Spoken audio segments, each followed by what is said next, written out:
Hi, my name is Nick, and this is Esports Leads, the very first podcast about esports and gaming marketing, and of course, advertising. So, today I have mind blowing guests André Toledo and Saulo Rocha.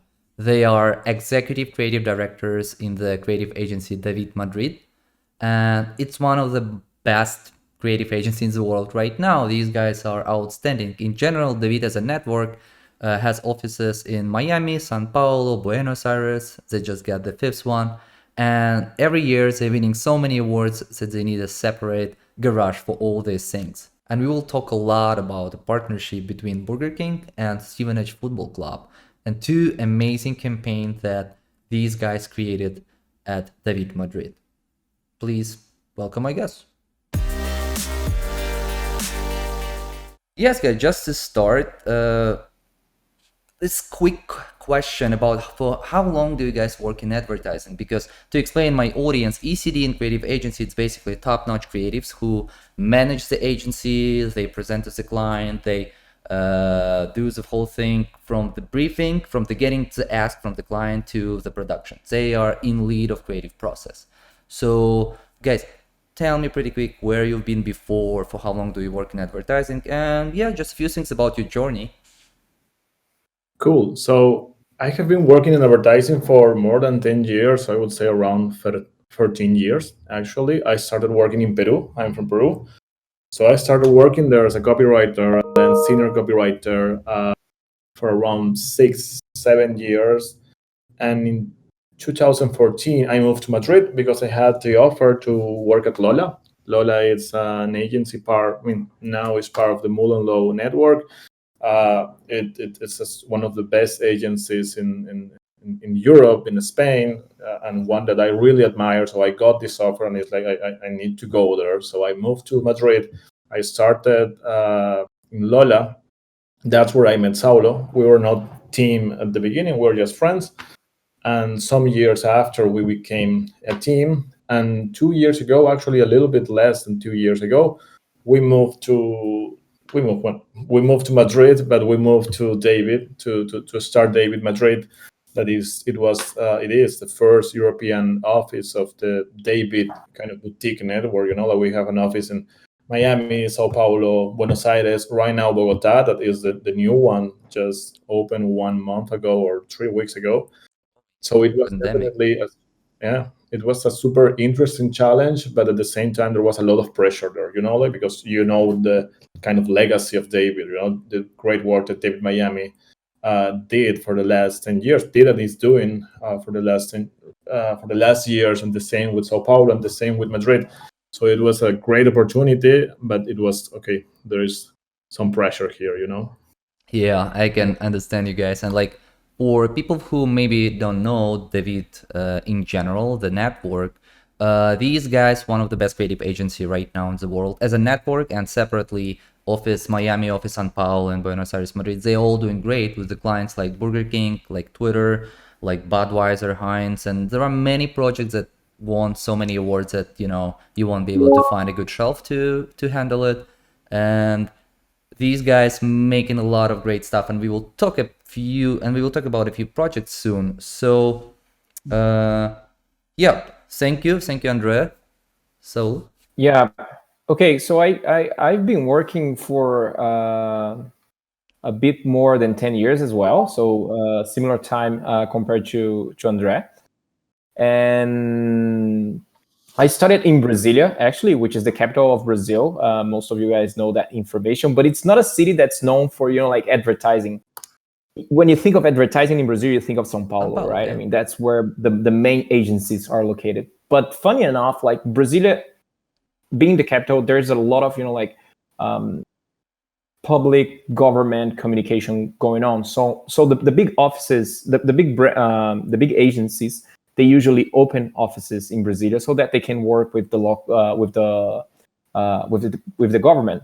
And that's where I started. I started at Low Brasilia, and then I moved to Low São Paulo. So I stayed there for around 5 years, and I had an offer as well from Lola. Lola is actually part of the Low network. It's called Lola because it's Low Latina. So they usually hire, like South American talent and they mix them with European talent, and somehow like that was part of the culture of the agency when we got there. So we moved there around 6 years ago. That's where I met André, as he was saying. As any other relationship, we were friends first, and then later we became a team. That happened around, I don't know, 3.5 years ago. That's how long we've been working together as a team. And then a year and a half ago, both of us, we got this offer, this very, very challenging offer of opening DAVID Madrid. As I learned today with another takes that we had with you guys, at DAVID Madrid, it's 40, 50 people right now, but it's growing fast. So basically my question is about the background, not the background, but the workflows that you have in the agency, and also, is it account driven? Is it creative driven? And because you're producing so many things and so fast, I just want to learn what's the formula behind it? What helps you to be such a fast, successful, and such a great agency in general? Especially in times of pandemic, you guys still producing some cool stuff. Yes, I think that the key it will sound obvious what I'm about to say, but I think it's true. It's the people, right? And it's the people, and it's the talent, and we have an amazing team and a really creative team, and a team that really has in mind that our objective is to do great stuff. And when I say that, I'm not only talking about the creative thing. I mean, of course, we have amazing creative, we have great copywriters, we have great art directors, we have a great team. But to do great work, and I think that we have been lucky that in these pandemic times we are producing in a really good amount and level, and it's because the account team, the planning team, the production team, the entire agency, we are kind of on the same boat, right? Like, we know that our objective is trying to do the best possible work that we can do. So I think that makes things easier, like we are on the same boat, we are looking at the same place, and I think that's the key, like a creative team, but not only from creative, like across all the departments of the agency. Yeah, and I think Andre, you said something that sometimes it sounds obvious, right? I mean, it's the people, but I think it's a cycle, actually. I mean, you get very talented people, and it's not only about creatives; it's also about accounts people, planning, production. Like every person that we have in our team, they're great talented people. That helps us creating very relevant work, which helps us hiring relevant talent. So it is a cycle, right? I mean, like a loop. Talented people, talented people will do relevant work, which will help us hiring talented people. I think if you don't think that way, if you don't think that actually the work that you put out is the best way to hire talent, then you have a hard time, because you break that loop, and when you break that loop, it's really hard to to do one of the two things well: hire people or do great work. So I think it's obvious, but it's actually, when you get this gear working properly, it feeds itself in an easier way. I think it's hard sometimes, sometimes people do think that you need to put focus on business or on creativity. Like, these were two things that didn't work together, right? I mean, there's one thing that Pancho, who's the CCO and partner of David, he usually says, and I think it makes total sense: no client will look for an agency that's making shitload of money. So okay, I'm gonna pick this agency because look at how much money they're making. Clients look for agencies that will actually be able to deliver great work, great relevant work. And if you're making money, then that's that's something that will come along the way. But first, you need to think about the work, right? So I think it's super important to that great work, as I was telling you, will attract talented people, and talented people is not only within our team, but also talented clients, right? Talented CMOs that want to do relevant work. So that's pretty much what you need to do. Creative work will attract the attention of talented people within the business or outside the business. What about you guys? Are you gamers? Are you hardcore gamers or occasional gamers that play sometimes, or you don't, you don't play, you don't have time at all? And do you remember, games or, the gaming background from your childhood? Maybe that's something that helped you to produce stuff that you've produced and that I will show soon. Yeah, I think I was thinking that, yeah, I'm not a hardcore gamer, but occasional gamer sounds really good. So I would say from now on that I'm an occasional gamer. Yes, I really like playing video games. It's true that right now and probably the last year was with a lot of work, a lot of things. So it's quite tricky to find a break to play a bit. But I actually I have here PlayStation in my room. I have my Nintendo Switch, so I play sometimes kind of to disconnect. Like kind of silly but funny games like Mario Kart, Mario Tennis. It's like, okay, I will disconnect a bit. I will play 15 minutes, 20 minutes, so I have fun. But I do like video games. I do like playing, but I don't feel that I'm kind of a hardcore gamer. But I do like them since I was a kid, actually. Good. Yeah. I'm a less than occasional gamer, so I don't know how that sounds. I think it doesn't sound great at all, but that's pretty much, like I. But that it's funny enough. I actually had a childhood that was really all about gaming. So I remember that my father he had like this local version of a Blockbuster was back in the 90s, right? I mean, place where people could go and rent films and see the latest releases, right? And at some point, he decided to, I don't know, buy some arcades and pinballs and even, like some consoles and have a room full of, like video games where people could come in and play games besides also renting some movies, right? And that's pretty much what I spent like most of my weekends from my childhood was inside that room playing video games. So and at some point things went bad, mainly because of Blockbuster, if I'm honest. Like Blockbuster got to Brasilia and completely, like broke my father's business. So he had to actually close the whole thing, and he didn't have a place. He hadn't sell yet the arcades and this kind of stuff. He didn't have a place to put them, so he brought everything to our garage, right? So I had this whole thing in my house, and I was playing video games every single day, right? And it was, like heaven, not only for me, for my relatives. My cousins would come to my house and play arcades and video games. My neighbors. So it was. I was pretty active when I was a kid. But then somehow, I don't know, I just stopped playing it that often.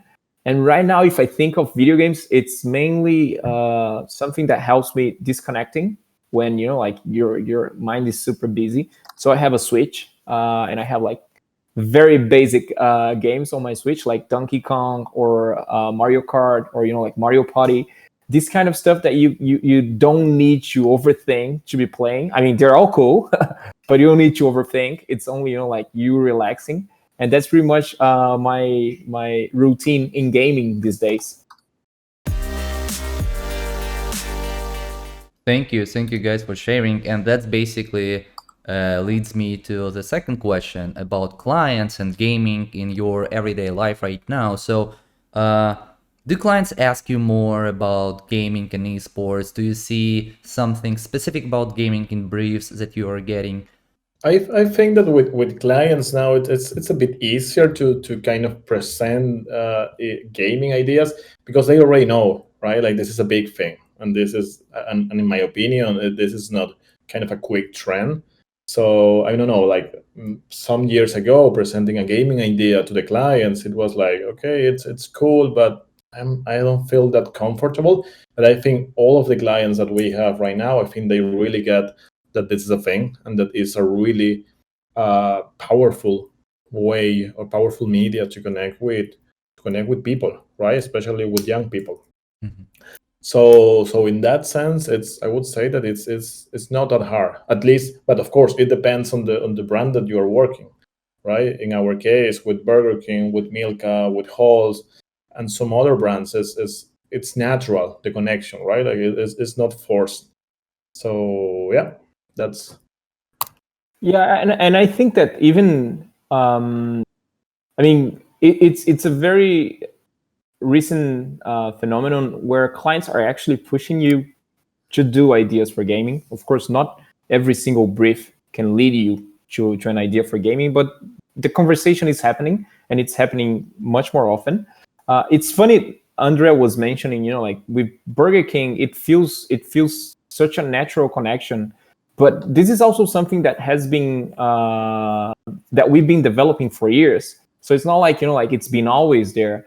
Andre, for instance, he did a project for Burger King like 4 or 5 years ago called Burger Clan, and I remember that like selling the idea at that time it wasn't hard, but it was harder than at these times, right? I mean, when the client knows perfectly well the potential of the gaming community, but by then they had to explain like, yeah, gaming and fast food can be a good association. It can work, like, so the sell right now is much easier than it used to be. But there was a moment where not every brand was familiar with the gaming universe and not everyone was willing to invest in it. Burger King was one of the very first brands to do it because they're like always one step ahead.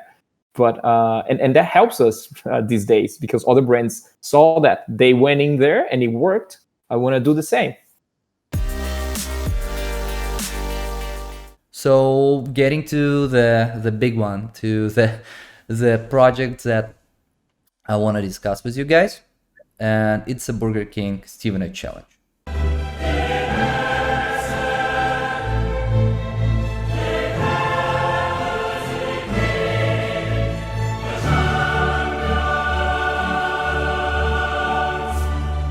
Confused? Let me take you back a few steps. You haven't heard of Stevenage Football Club, right?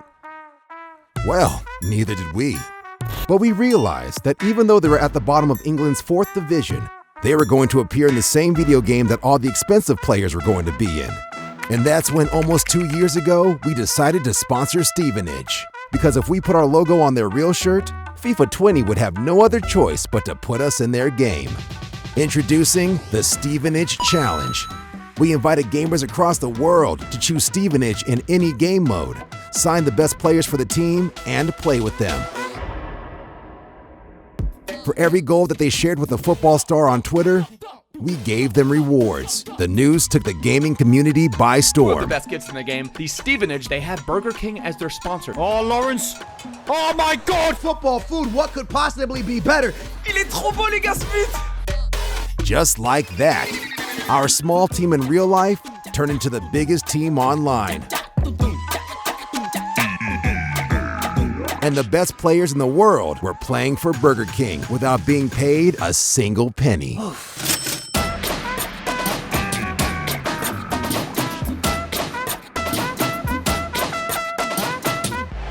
It's not every night this comes along.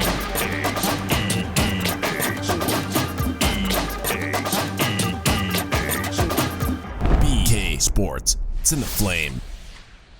In 2019, Burger King was announced the official sponsor, right, of the Stevenage football right. club, and it's one of the smallest football club in England. It's literally what it is. It's like a League Two, which basically like fourth tier of the English football league system, right? It's very very small team with not the biggest audience if you're talking about English football and the whole the global football in general. However, Burger King choose them to to sponsor them, and one day thousands of gamers around the world just joined this club into phenomenal. So basically getting to the first question, and I'm excited to ask you, who came up with the brief about Stevenage and what Burger King can do about it? Was it Burger, or it's something that you had a in general brief and you thought about connection between the Stevenage and Burger King?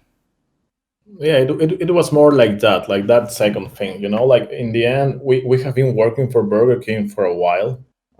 So we clearly understand the brand and understand their needs. And at that point, and right now, I would say that even now more than at that time, but at that time, gaming was a big thing for Burger King, right? Because of delivery, because of connecting with the target, because the gaming people is actually more or less the target from Burger King, right? So we had that information, right? And then I think that's something interesting that we always try to do in our gaming projects. Of course, Stevenage Challenge, but on other ones as well, is that we need to try to find different ways to do gaming, right? It's not only being the sponsor of something. It's not only have a banner on Twitch. It's not only pay a lot of money to be on the NBA 2K or whatever game it is, So we need to try to find different ways, and that's something that we're a small agency. We are, in a way, we are. I mean, yes, we are right around 50, but it's still a small agency. It's not the agency of 200 people, of 300 people. So we are quite small. So we all know this information, and one team from the agency came to this. Like, I think that I'm sure that logic was way more complex than this, but it was like the new FIFA is coming, and that's a big thing, because every year when the new FIFA is coming, people talk about it. People are crazy to buy the game, even though it's pretty similar than the previous one, but they still do this and everything. So it was like there should be something that we could do there, right? And then they found this. That once I said they found this that is quite obvious, and then someone told me that's not that obvious. But someone the team said, like, there is the 4th division league of the England league there. So if we don't have the money to really kind of be the big sponsor of the game, if we are the sponsor of that small team, maybe that's the way that we can enter the game in a legal way, because we are not doing anything, like it's shady or something like that. We just sponsor that team, and then we're going to be in the game. And it was like, oh yeah, man, that sounds interesting, and it's true. It is what it is. Then of course it's like, okay, now that we are in the game, what we are going to do there? That was kind of the second part of the kind of structure of this idea.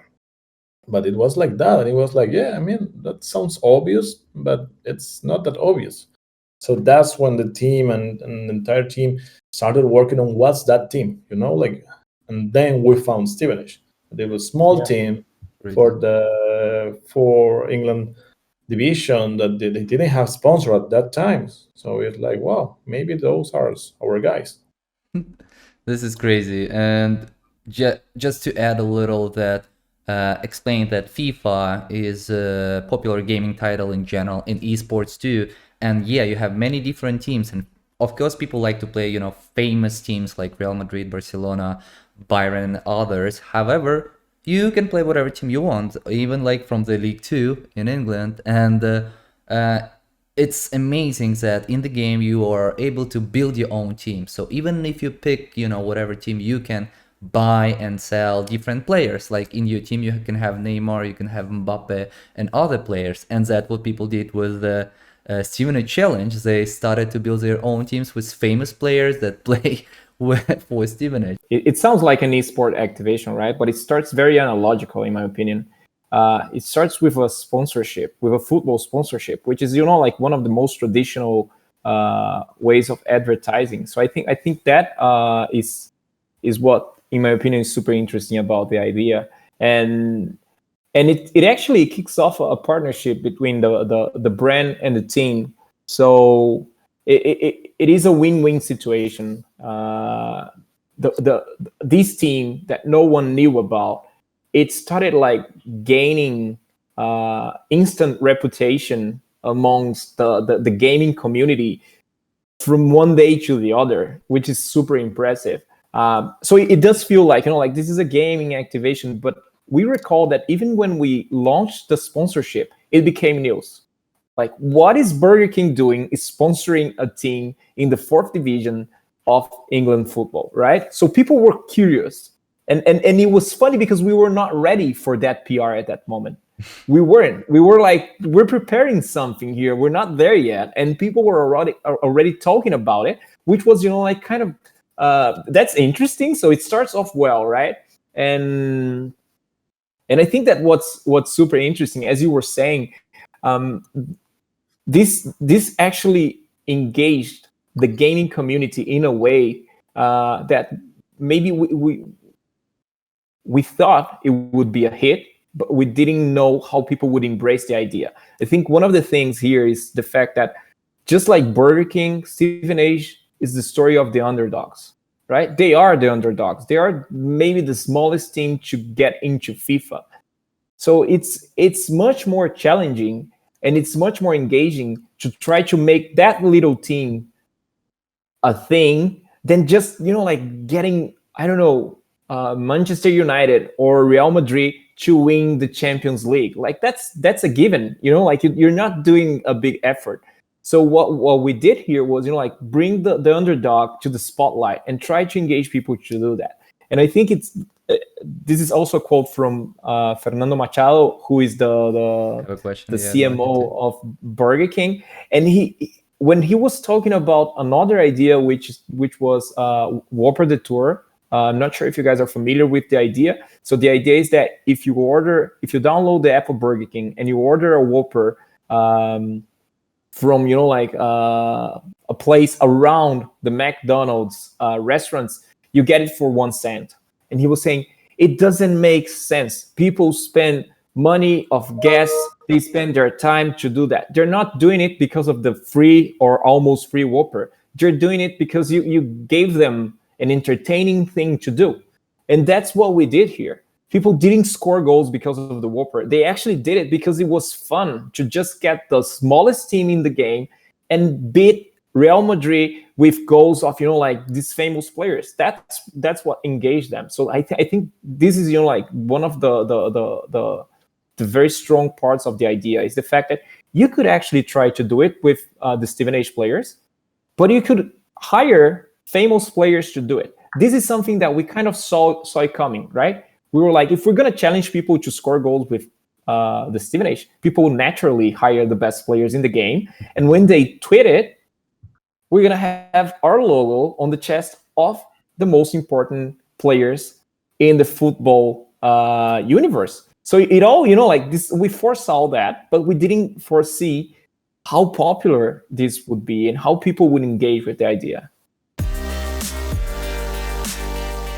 This is the question, like you mentioned, Fernando Machado, and I want to ask you guys, when you presented him this idea for the first time, what was his reaction? And probably just give me a hint. Did you have to educate him and explain him the mechanicals and the idea, the way idea works, or he got it immediately? I think it was a super simple deck, but he got it. Like he got it in second one, and he's like, "Guys, this is amazing. We need to do it." So it wasn't a hard sell at all. Amazing. And I think with Fernando, most of the times he's educating us. Like the guy is a top creative director. He's not only a client. He really has great criteria, and more than criteria, it is also something that other clients have as well, and it is a skill that's necessary to get to the position where you're at. But Fernando has got something which is also super important, which is like he knows how to give feedback so that the process of producing and developing the idea makes it stronger and makes it relevant, right? I mean, uncomplicate things, and that's an idea that had all the ingredients to be complicated, right? I mean, if you think about the amount of little details that we needed to think of, but he was always saying like, guys, keep it simple. People will not do it if it's too complicated. Let's ask them to have fun playing with this game, and then we'll give them rewards, and that's it. Yep. And I think sorry, Nick. And I think that on this one, it's a bit of no fear to fail, right? Because not even us, not even the client, we didn't know if it could work. It's like, yeah, I mean, it sounds good. It has many steps, and maybe people won't do it. Like, I mean, there's a chance that we can launch this campaign and people will say like, it's too complicated. I need to choose this team. I need to change this. I need to upload it on Twitter. I need to tweet. I need to use the hashtag. I need to. It has many steps, and I think that's something great, like from a client that is like, let's do it.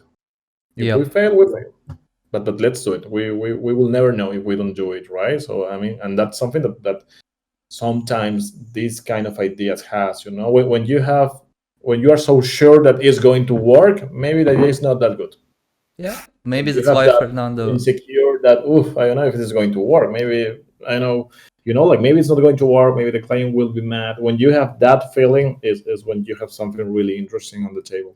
Yeah, I was going to say that's probably why Fernando one of the best creative filter right now in the world, because so many ideas that Burger King produced, it's basically him seeing the potential and picking the right direction. Even if idea is not there, if he will see the potential, he can, like you said, give you feedbacks that will help you to get to the point when the idea is shining and it's bright and it's smart and it's quick. Like with the Detour, it's very simple.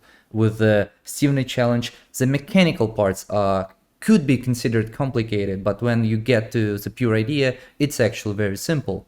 And probably that's why it's amazing. I want to talk a little about the people behind and background of the story, because when I talked about this campaign with other people involved, especially involved in esports, they all tell me the same things, that to create something like this, you have to deeply understand the game. The guys who created this idea, Stevenage Challenge, they spend hours playing. They're a big fan of FIFA. They are gamers. They are deeply understand everything about the game. It's no way that you will be able to produce this thing like this without the FIFA gaming background. So my basically question, is it true? And if it's true, do you think it's like something that was crucial, or it's just a good knowledge that that helped to find the right way to create the idea? I think it's funny, like as far as we know, it's not like any of the creatives involved in this are professional FIFA gamers. Not at all. Like, it's people who really, really like football and like playing FIFA. So I think these two things go together, and that's what actually enable the creative team to have the idea. I think it does demand a lot of knowledge of how the game works, but not to have the idea, mainly to produce it, to be super honest. Like, of course, as Andrea was saying, like it does feel obvious that what happens in the real world, they try to replicate the most. So if you have like and it's funny, like we did the comparison, like the t-shirts that the players use, the jerseys are perfect. There are pictures of players in the real world, and then you take a screenshot of them in the game, and you can barely see the difference. So every single detail of what happens in the real world will be replicated in the game. So that's actually what triggered them to have the idea, right? So if that's real, I'm going to be able to put something in the real world that will be part of the game. So that's how people found a way in. And that, to be super honest, that doesn't require you to understand that much about FIFA. That doesn't require you to be a skilled FIFA player.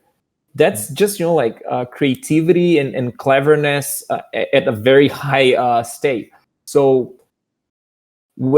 after you have the idea, then you need to talk to all the gamers, professional gamers you can talk to. You need to really talk to top people who explain to you how this could work and how people will interact with it.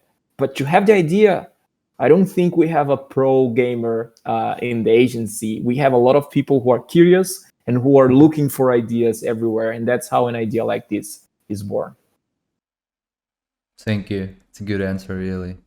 And just a few things again about this campaign, about Stevenage Challenge. I have a lot of questions, but of course it will take like a few days to go through all of them. However, from the briefing or from the moment when you get the ask to the case studies that you released, how long did it take you guys to produce this idea?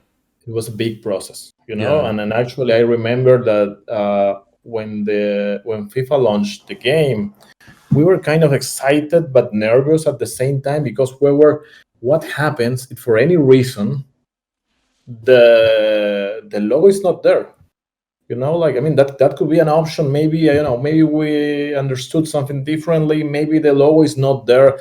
So I remember the day at the agency, the day that the FIFA launched, we bought the game. One guy brought his PlayStation, and we try, and it's like, like updating everything that things that happens. But it was like, oof, it's there. So we had many different moments during this journey. It was a long journey, but it was a good one. So this is another part, to wrap up the whole conversation about this specifically project. What was the biggest struggle making this campaign, this idea real? I think the main obstacle was actually what made this more exciting, which was really trying to predict and read what comes next, right? So the first thing that you do is you approach the team and you offer a sponsorship, but of course you offer it with an idea, right? So you need to have a positive reaction from a team that knows that they're going to be portrayed to the whole world as the smallest team in the FIFA, right? So when you present the idea, you're already ready to hear no. You're like, okay, the team is going to reject it, and then maybe we'll need to negotiate or find another team that is as small. The team took it super well, right? So that's one checkpoint. Mm-hmm. And then it's a huge checkpoint, actually. And then you design the t-shirt, right? So the t-shirt is out, and you see that there's a reaction from the fans, a reaction from the press, but everything is going solid. Then you need to wait for the video game to be out, as André was saying. If that day, when the video game was out, if our logo wasn't there, the whole thing is canceled right there. But at the next minute, you need to start triggering the other part of the process. So you need to start seeing how you're gonna communicate this. Everything was produced already, but that's the moment of truth, right? So that's when you start like releasing the video. You start engaging with some of the influencers that were part of, engaging the idea, and then you're also here playing with something that you don't know what's going to happen, which is, will people participate? So again, there's one more thing that you're not completely sure of. So will people participate? People participated. And then will this go viral? It went viral. How do we wrap it up? Everything was, like a shot in the dark. So this whole thing was a lot of shots in the dark that actually hit the target. So I think that's the most challenging part, in my opinion. You see, and that's something that, whoever is watching this video can learn, that it's a case study and numbers look so simple and amazing that it's, you can have a feeling that, oh, it's a very simple thing to from the beginning to the end. However, it's not, because when you actually go deeper into the process, there are so many things that you are not in control, or you have to basically follow all the time. And like you guys said, it's like, oh, will the team be fine? Will the FIFA have the team? There are so many things that can change anytime. And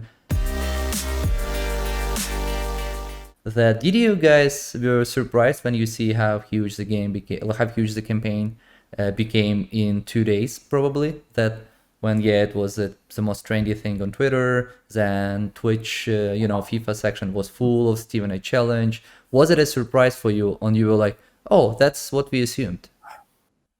No, I think we were surprised. I think that in this kind of campaigns, it's like you don't have all the answers, right? So it's like, oh, I'm surprised the team accepted.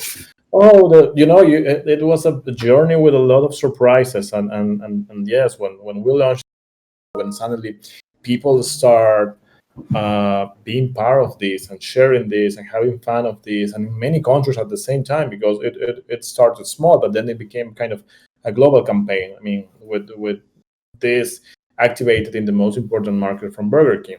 So it was like, wow, it's great, right? Because it's something that you don't. I mean, yes, of course, you are positive and you hope that it goes well, but on this case, you don't have that like set in stone, right? So it was like, oh, That's great. Moving to the next thing, it's also Stevenage football club, and for me this is the best part about the whole collaboration between Burger King and Stevenage. It's a chapter 1, chapter 2. I'm also expecting chapter 3, so I hope I will see something else soon, because for me it's like, yeah, it's an adventure with the brand and the football club and gaming that I'm able to follow. And so idea is clear and simple again, even more, I'll say, simpler than the Stevenage challenge. Basically, Burger King and you guys came up with an elegant idea and just became a... Just to explaining the background, Stevenage has also a female team out there, and Burger King became a sponsor of both teams on the same rights.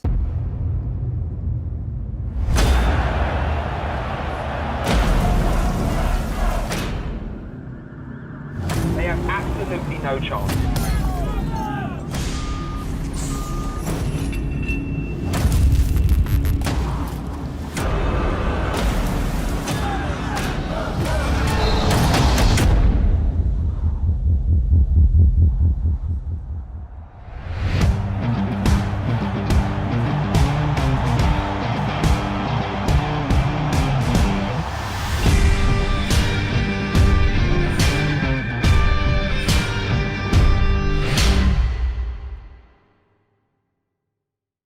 As we were saying, there was a moment when we sat with the team and we negotiated with them the sponsorship for the first year, right? And one of the things that the client, the Burger King, asked us as mandatory was that this was not a one-off. This was actually a partnership between Burger King and this team, and we would treat them with respect, and we would actually try to make them a more notorious team with time, right? So that's how we faced it in the first year, and that's why there is a chapter 2 and there might be a chapter 3. And chapter 2 is pretty much a push from the client. The client said, guys, we have this partnership and we want to do a second wave. We want to try to help the team again.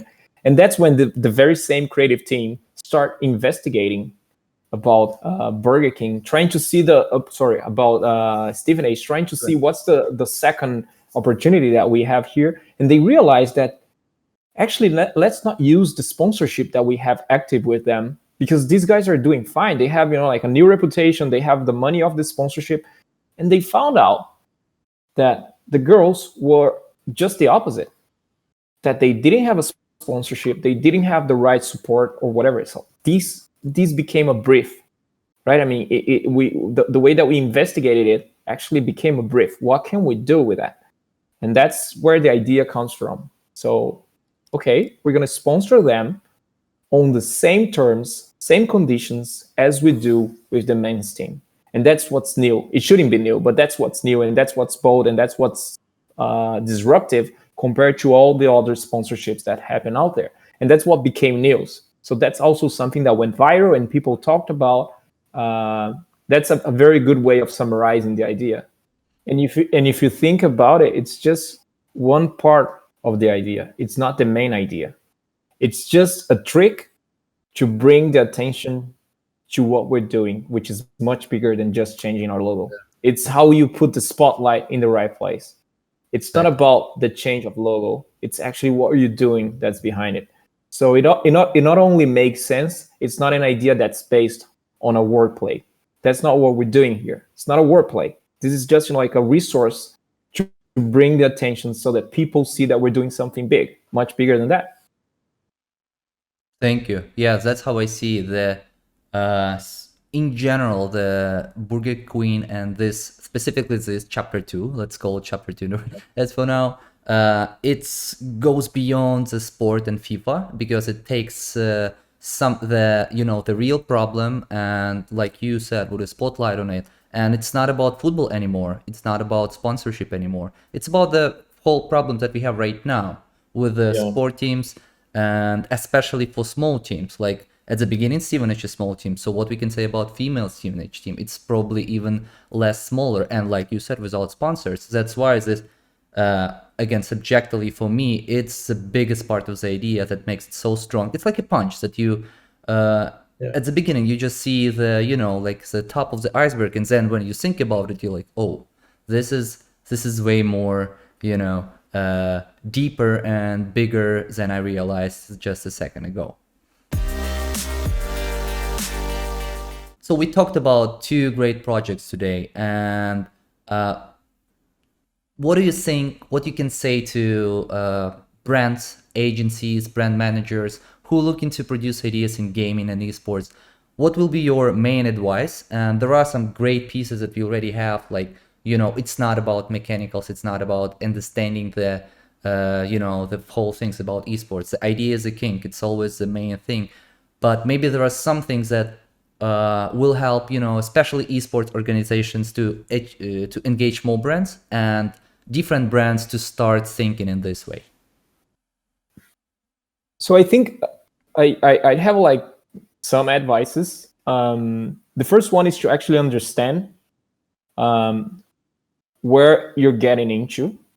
Like the gaming, I'd say, do you know how people hate YouTube ads? Like people always, hit skip when they see an ad. That's pretty much because you're getting right in the middle of their entertaining moment, right? And that happened with TV long ago, like when people just simply would mute the TV when it came to the commercial break. It's actually because advertising usually interrupts people when they're enjoying a moment or something like that. That's also how entertainment gets money to produce. So there is a weird relationship between the fact that like all of these things and YouTube itself, they're only possible because of ad money. But at the same time, people who watch it don't like ads. So these two things need each other. I think when you get into gaming, it's even more of a delicate thing, right? Because it's gaming. You're actively doing something.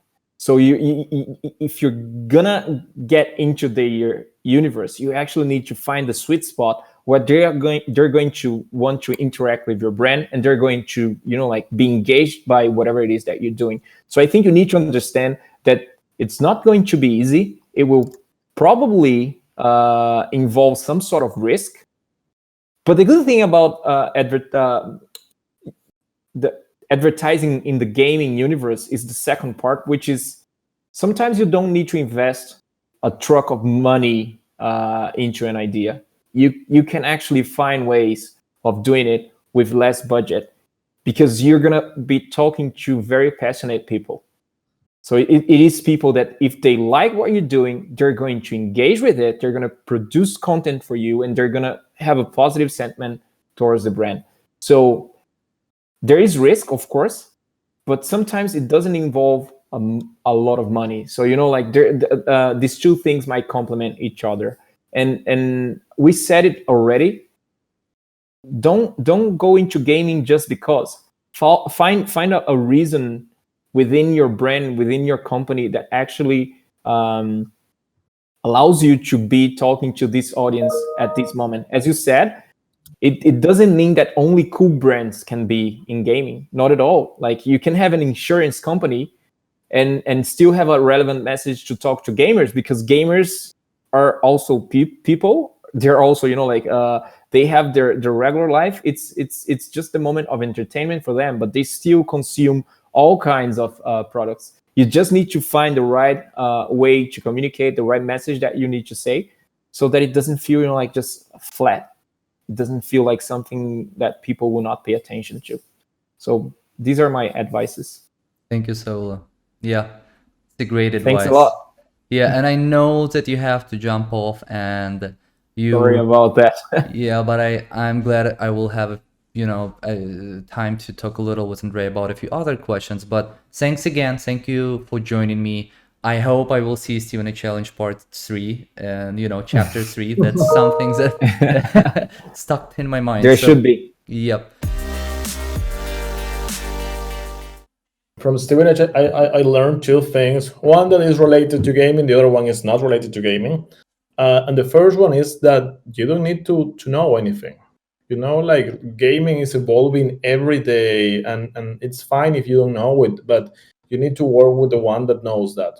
But you should be open to it. I don't. There are a lot of things, not only on Stevenage, but many other ideas that right now we have on the table. And the teams present to me, and it's like I don't really know, but we need to have people that knows this, right? So we need to trust on those people that really know about gaming, that really know about this industry.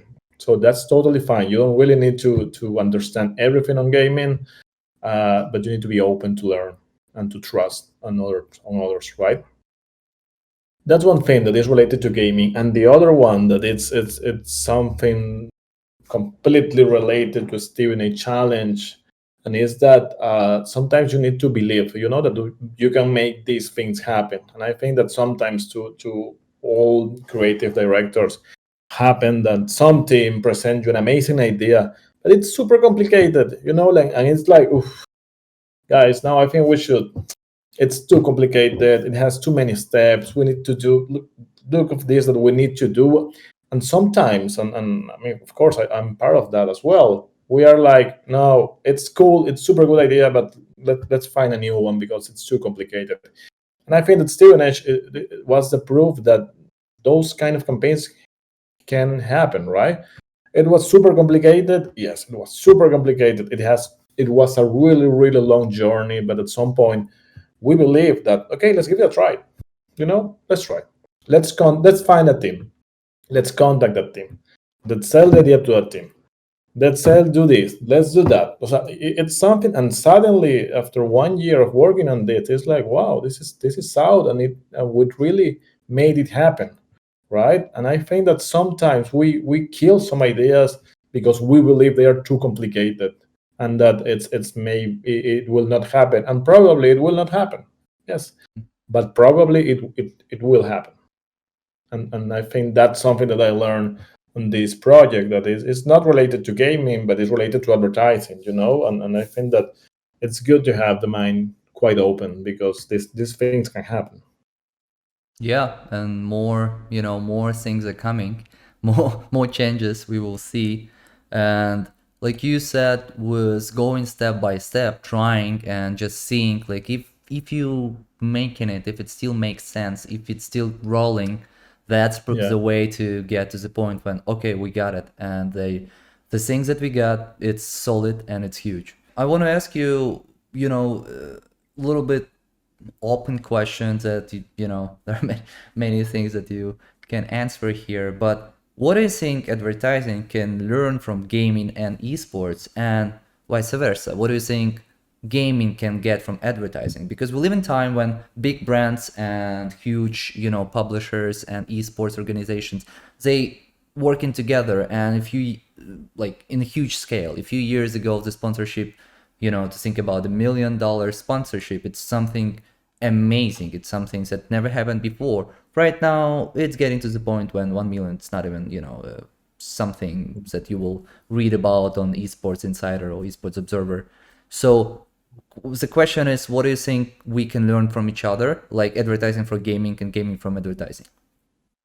I think that advertising, I know the half of that answer. I think that advertising, we need to learn from this gaming industry about how fast it evolves. Like I know 2 years ago there was no Twitch thing, and right now Twitch is huge, and right now it's a big media, and right now I receive briefs that are more focused on Twitch than on YouTube. That it was like, what? Like it's YouTube, pre-rolls and right now, or it's Twitch. So it's evolving so fast and so quickly in so unexpected ways, I would say, right? Like some years ago, I wouldn't imagine that there's some streamer sharing how do they play, and that's all. It's like, and sometimes it's even more interesting than actually playing. So they are kind of breaking the rules or the things that we have in our mind, like the obvious or the normal thing. So that's super interesting, and I think that invite us as creatives, and of course as creative directors or ECD or whatever, to be updated, right? Try to at least try to follow these trends, to understand how it's working, to understand what's happening on Twitch, because right now on Twitch it's not only gaming. There are many streamers that just connect to the stream to talk. Yeah, just Or chatting to- is the biggest one right now. It's Exactly, bigger than just gaming. chatting, and it's like that's another unexpected twist, because Twitch was for gaming, and right now the biggest one is just chatting. People that connect and that talk, and I know, watch some YouTube videos and comment those videos, and it's like, what, like this, it's changing so fast that it's we need to be updated, and we need to try to follow this, not in a really deep way, but at least to understand what's going on, right? Yeah, yeah. Thank you. It's a good answer. This is a more specific thing from your perspective. Tell me, please, André, what do you think? What you will suggest to brands, like big and small brands? I'm not talking only about something that like Burger King already in gaming and esports, but let's talk about something more simpler or traditional. What will you suggest for them? What should be their first step when they think to join gaming? And we already talked a little about the importance of finding your place, that it should be relevant and make sense in general. But if you will be even more specific, what do you think they should do? Should they start with an idea and this, or should it be huge strategy first as a separate media flow that they explore? In your opinion, and I understand different brands different ways, but what do you think can be a suggestion here for brands like Yeah, this? I think the first thing that they need to ask is do I really need to do gaming? Because yes, all the brands are doing gaming, but many of them, I mean, maybe your target is not there, or maybe it makes more sense if you invest in a different media. I think that's the first question that every brand should do, should ask themselves. But if the answer is yes, if the answer is my target is there, I think they need to understand how gamers play, how gamers do these things, right? Because going back to Stevenage Challenge, right? Of course, there was the sponsorship thing, but the thing that we found is like gamers that play FIFA, they personalize their teams. They do that, and that's kind of the core of the idea in a way. Of course, there is the sponsorship, but the core and the heart of the idea, it's something that it's a natural thing from the gamers, right? Yep. And going back to another example, the virtual egg hunt campaign that we did for Milka, kind of the observation was gamers are using Fortnite Creative to create different experience. And that's something that a lot of gamers want to do because it's something different. It's something unexpected. It's not the everyday map and the everyday experience that they are having, right? So this is happening. And they're like, oh, okay, that's something interesting, right? So I think that's, apart from the game, apart from the publisher, apart from everything, I think that they need to find that kind of insight within the gaming community that can really connect with the brand, that can really connect in a really natural and like not too forced way.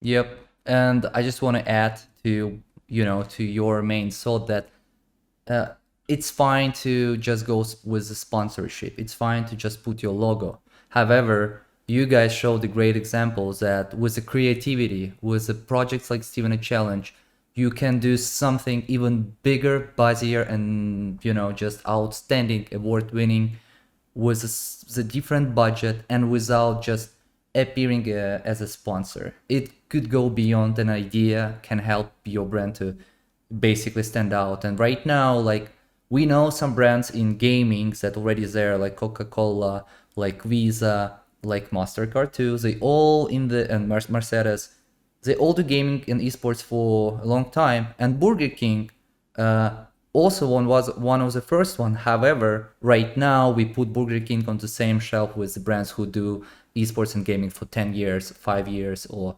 amounts like this, just because of one bright idea that changed the game and one more pun, and leveled up the level of creativity. Yeah. Yes, I think that's true, right? Like of course you can do a classic advertising media campaign on Twitch or be the sponsor of a game or something like that, and it works. I mean, yes, I'm sure it works. I'm sure a lot of people are going to watch your ad. I'm sure a lot of people are going to click on your banner. I mean, I'm sure that works because I mean they have the data. Like they said, if you put the banner here on this Twitch stream, you will have 2 million impressions, or I don't know. I mean, that definitely works. But what makes the difference are the idea that it has a different approach, right? Like really connect with the gaming community in a way that is beyond a click or beyond an impression. It's something that is really engaging with your brand in an unexpected way, right? Yep. That's my point of view on that. And I think that's the right one. And that's something that we can suggest to any brands who want to join gaming. Find the right way, find your spot, find the way to be unique, and just try it. You will need definitely great partners to do it, like André and Saulo, and David Madrid, agencies like this. However, everything starts with your way of thinking and the way you wanna join the game. Thanks again a lot. Thank Andrea for joining me Thank today. you so much, Nick, for inviting us. We had a great time.